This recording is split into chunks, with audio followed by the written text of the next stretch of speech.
Even our customary sunrise is absent since it is overcast. There is clouds and therefore we're unable to see the sunrise this morning. I guess at some stage is bound to happen. What is our plan? We are just going to drive around after a fantastic drive we had yesterday afternoon on the Sunset Safari, and we're going to perhaps head back to the area where we last saw the lions and see if we cannot perhaps find them again. My name is Chris Erasmus, and with me on camera ops is Owen Dell, and we suspect those lions might still be on the property. They were heading in a northern direction yesterday towards our boundary, but it doesn't mean they would have continued on their intended direction. They might still be around. One thing we can do is perhaps to try and find that herd of buffalo, and again from there track backwards and to see if the lions are not perhaps on the trail of them. Well, that didn't take long. We are literally 300 meters from camp, from where we started our drive this morning. So we got one lioness that was in front of us. One lioness has gone to our right. It seems like this large lioness that's just gone up is also interested in what that lioness is doing.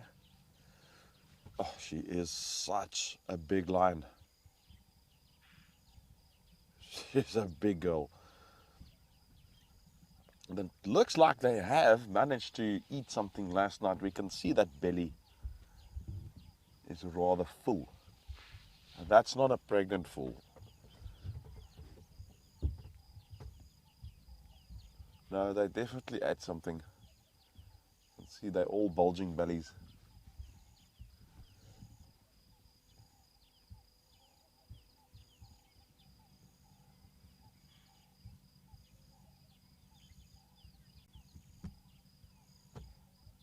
I actually like lions.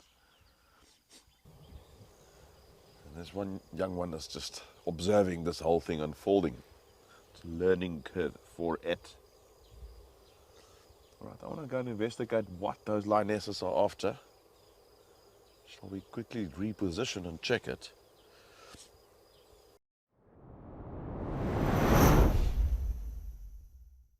You can see we've got one or two individuals standing up there, but there's never anything too drastic, any decisions made too quickly in terms of getting up to move for our buffalo. I feel like they've got themselves a really good little spot there. Okay, it looks like we've got some warthogs that have joined our buffaloes here. So our buffalo is still resting, taking it easy in the background there, and you can see it looks like a mother, possibly with 4 little piglets. I can see 3 piglets at the moment. I'm pretty sure earlier I saw a 4th one. Yeah, so they're out and about just doing a little bit of feeding. Really nice to get the warthogs live as well. They're notoriously nervous in this area here. You know, you head from one area to another, and sometimes the animal might be quite relaxed and other times they're a little bit more nervous. Just generally from what I've seen, it seems like the warthog are a whole lot more cautious of the vehicles than a lot of the other species, and even warthog that I've seen in different reserves, which is nothing wrong with that.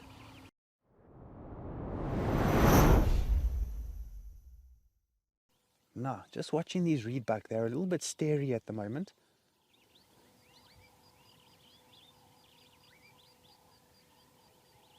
But at the same time, they're still looking fairly calm. They're not running off.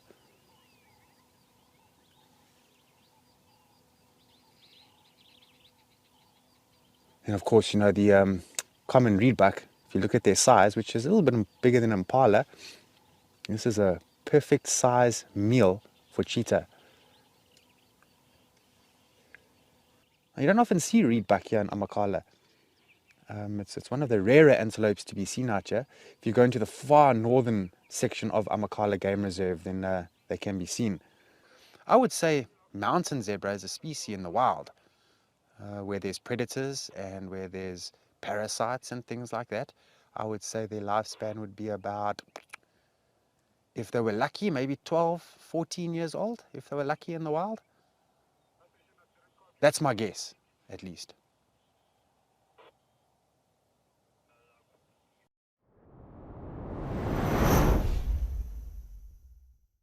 Okay, we've got some zebras. And right below the zebras, the lions are sleeping in that drainage. And I don't think these zebras are aware of the lions.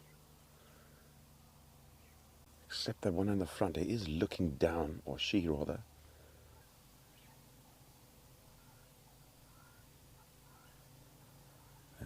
You see, these zebras they've seen the lions. Or they smell them.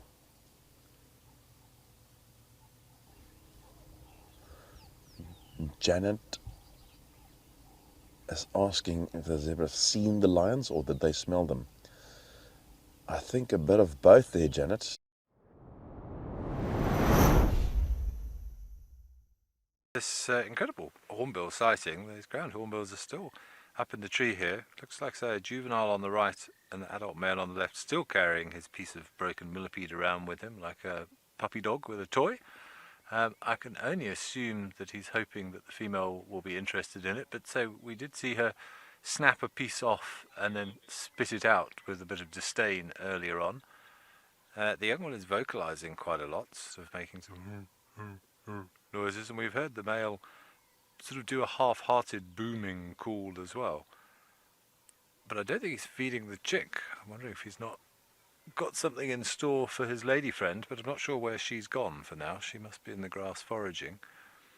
I did try and do a little bit of checking as to how many numbers there are at the moment, and we don't really know, or I can't find an accurate figure, but we think there's around about 2,000 in South Africa. They are considered endangered in South Africa and vulnerable in other countries, but certainly not many of them left. Every now and again you do find a deceased tortoise or just a shell with a great big hole in it, and more often than not that will be caused by one of those beaks. You can see it's razor sharp there, and it's a big solid bird and can put a serious headbutt on a tortoise. Starlight, it was Starlight.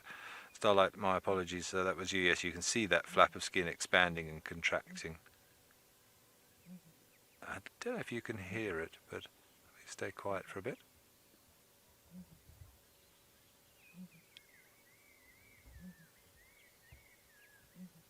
A bit more light. Looks a strange shape.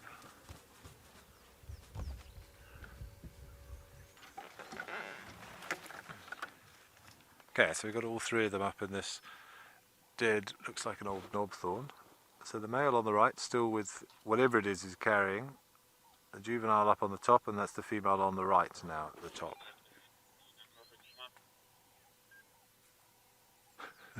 Pecking at that one's feet. Get off my branch. Go back to your dad. He's supposed to be on babysitting duty. Oh, but we've got a little, I think it's a Shikra. Yeah, I think that's a Shikra. That's very cool. You don't see those very often. He's got a red eye. Looks about the sort of similar size to a gabar goshawk. But that red eye, to me, says it's probably a Shikra. Just want to double check. They've also got a red eye. But that had a yellow cere, I think, didn't it? Yeah, that's got a yellow cere. And the gabar should have a red cere. So yeah, that's a Shikra. Used to be known as a little banded goshawk. You don't see those very often. That's very, very cool. An awesome morning of birding we're having.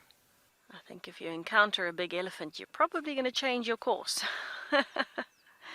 Especially such a big boy. He's still a youngster, so he's got a lot of growing to do. But you can see he's busy exercising at the moment. And he's not the most relaxed. He popped out of the brush and immediately put his ears out at us. I think he's a bit on edge. Busy showing some strength at the moment, straight into the thickets and tossing dust. Not the most relaxed elephant bull. But at least a nice big elephant bull for the morning. Looks like he's going to go either into those thickets or up the road. It's been absolutely fantastic and very different. You're absolutely right. A lot of birding, a lot of smaller things, a lot of colour. So thank you for joining us for our sunrise safari this morning.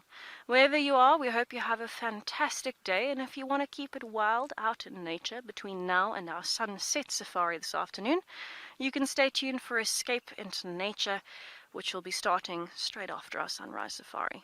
But from BK and I and the rest of the SafariLIVE crew, we'll see you at 3:30 p.m. Central African Time. Bye, everybody.